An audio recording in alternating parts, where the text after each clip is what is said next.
Yo people, welcome back to the YouTube channel. You already know what time it is. It's time for another video. Big up your damn selves in the building. Make sure you smash up the likes every single damn time and subscribe if you are new. We've got some, I guess, reaffirming of Pochettino's status at the club, continuing to back him publicly. We're seeing a lot of reports that he's going to get the opportunity to see through the end of the season, of course. We're seeing a lot of reports about his own position kind of obviously depending on European football qualification. And you guys know in the league, I don't see it that way. I don't see it as a possible scenario for us, especially after the performance against Brentford. But what I don't like is the pity party that Pochettino and the club, he may even be just a mouthpiece for what they want him to say to kind of fabricate and kind of excuse the situation we're in.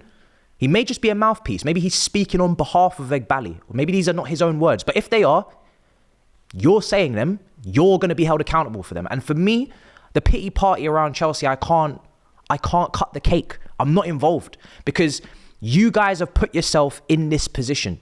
Every decision up until this point, you sat around a table and you said, let's do that. So you have to have some sort of accountability for where we are right now.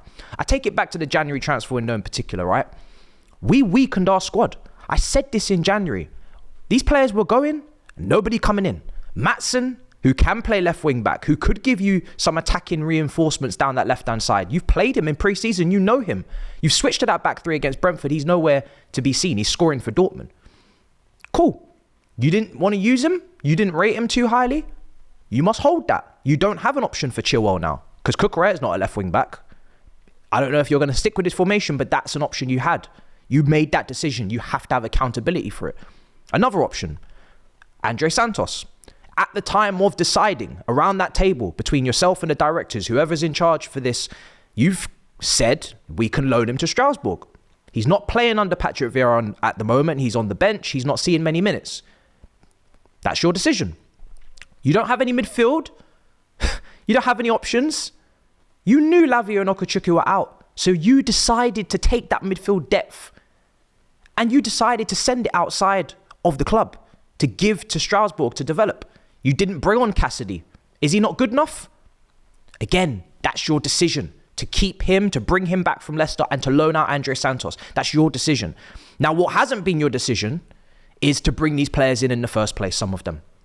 And this is why I don't like the multi-club model. This is why I was very dismissive, critical of it, and almost being blind to it. I just didn't even cover some of these transfers for Washington, for Datro, for Fafana on this channel. I didn't even give it the light of day because I don't see the point in trying to branch out when the tree trunk is getting axed.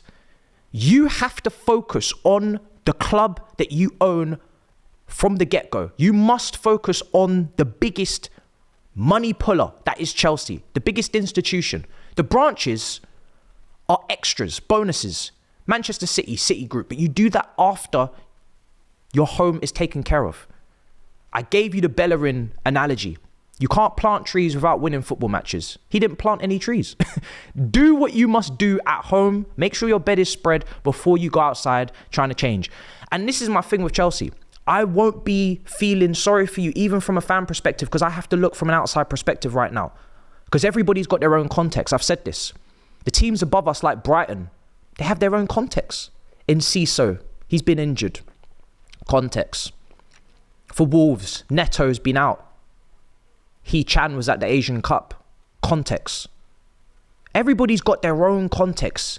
I can find an excuse for every single game. If I really dig deep enough, I can find an excuse for every single time we've dropped points in the last 10 years. I could probably find an excuse. I could make some sort of reasoning behind it, but I'm not going to. Do you know why? Because this game's about winning. You've got to find a way. That's what football's about. That's what team sport is about. You have to find a way to win. You might have an injury in tennis. You might have a wrist injury if you're Lance Stroll in Formula One at the opening of the last season's campaign. You have to find a way to get results. If you keep trying to excuse everything, which is what we're doing, and he's come out in a quote post-match and said, if the fans don't understand, there's not really much I can do. I understand, but it doesn't mean I can excuse everything. Like I said, there has to be a position in the table that you have to reach an objective. That if you don't, consequence, accountability. And that's what has really steered me away from Poch, and I think is steering a lot of people away from Pochettino just in this situation where we are having a tough time and the fan base is disconnected and we're not playing well. We're not coming out in second halves looking good. The reasoning behind that is we played 3 games in a week, but there's no reasoning for why we didn't play well in extra time against Liverpool after having a whole week. We were tired both times. Completely different reasons why. Don't know. But if you could at least understand and at least be accountable and say, do you know what? I got that wrong. That day, that game, I got that wrong. My bad. Because he said he's got no problem with the fans turning against him over the players. Because he wants the players to be protected, which I think is admirable. I think it's good. I don't really like it when managers throw their players under the bus publicly. I don't think it helps. It can't really run, right? It ends relationships, Ten Hag, Sancho, etc. No matter if they're right or wrong, it doesn't help the situation. It doesn't put you in a better position. Because at the end of the day, you still have to pick these players. They're not going anywhere. But some accountability in terms of, do you know what? My bad.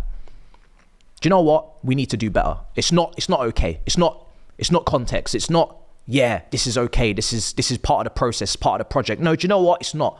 It's not part of the process. It's not part of the project. When they were briefing us at the start of the season saying, yeah, the target for Pochettino is Champions League football. The target for Pochettino is European football. The target for Pochettino, with the squad that we've put together, we expect to be in this position. So why is that same tone not being used now? Because of injuries. Okay, cool. You've got some injuries. So take that from Champions League down to Europa League. But don't take it down to 11th and say that it's okay. It's not okay. We play 1 game a week. It's not okay to be this tired. It's not okay. It doesn't make sense. Imagine if we had more games. Imagine if we played twice a week all season. Imagine if we played European football like we did last year in the Champions League. How would you cope? How would you handle that? It's not okay. They say it's a great saying, it's okay not to be okay. It's okay. It's not okay. Just accept it. You don't have to run from it. Don't be in denial. Because right now it's just a fight. A constant fight between I'm right, you're wrong. No, we're all screwed. Just accept it. Just understand it. The first way to improve a situation is to first accept that it's gone wrong. It's to accept that you've done something as a club that should not have happened. Once you've admitted fault, then you can find a solution. If you don't admit fault, you will never find a solution because you'll never think there needs to be one. You'll never think that you need to go in a different direction. It's crazy to me that we can sit in this position and actually find pity, try and have a pity party. I'm not attending. I'm not on the guest list. For me personally, Broja is another example. Datra Fofana is another example. Multi-club model must be near £100 million spent on players that are not currently at the club, that are currently elsewhere. £100 million. Whether it's Stellina, Datra Fofana, whether it's Angelo, whether it's Andre Santos. So much money and they can't contribute. That's before I get to players that were already sold, maybe in this £1 billion spent like Koulibaly or Aubameyang. That's before I go to injured players, of course, as well. Cucurella, Badiashile, Nkunku. I think it's totaling near 250 million worth of players that can't play right now because they're injured. All into these different categories. For me, FA Cup is huge now, guys. Because it's clearly that's the objective. You can't lie. You can't lie to us. You told us the objective was Europe. His objective is Europe. That's the FA Cup now. If you don't win that, you're in trouble. But the best way you can go about things is accountability and to actually start meeting the fans in the middle. If Pochettino could do that, I'm not saying that it would save you, but it would make this whole process a hell of a lot easier for everybody. That's the process you should probably focus on. Not whatever this situation is here. This multi-club model, this 11th in the league. That's not good. And it's not guaranteed to change. It's not guaranteed to change.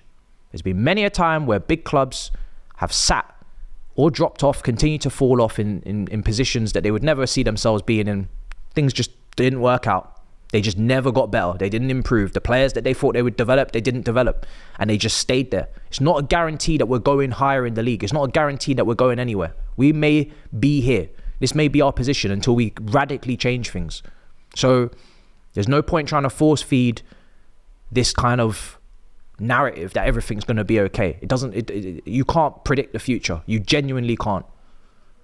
You can't predict that other clubs, bigger clubs right now, won't go in for better talents that are coming up that we were going to look at, but we can't afford now because we've spent our money. You can't guarantee that other teams are not just going to just hold their level. And you can't guarantee that all of these players that need to develop at once are going to. Because you haven't actually put them in their best environment to develop, because you have an imbalanced team. You have a team full of players that either don't have the level required to play, need to develop, don't have the leadership. So you haven't put the environment in the perfect position to say that these are guarantees. So you just have to understand that, and you have to hold that. You have to. Guys, let me know what you think in the comments down below of these pity parties, excuses, narratives, briefs. For me, I'm tired of them. I think that's probably what annoys me the most. When you've just seen a performance that's not good enough, and then the manager comes out after the game and tells you it was a good performance. Did we watch the same game? Am I blind? I mean, I am blind, but what? Are we watching two different sports? The Brentford performance was not good. Don't tell me the shit didn't stink. It did. I smelt it. It's bad. It's terrible. It's not good enough. That second half performance was poor. Own it, and just, accountability, people. So yeah, guys, smash up the likes, make sure you subscribe, and I'll see you guys next time. In a bit, people. Peace.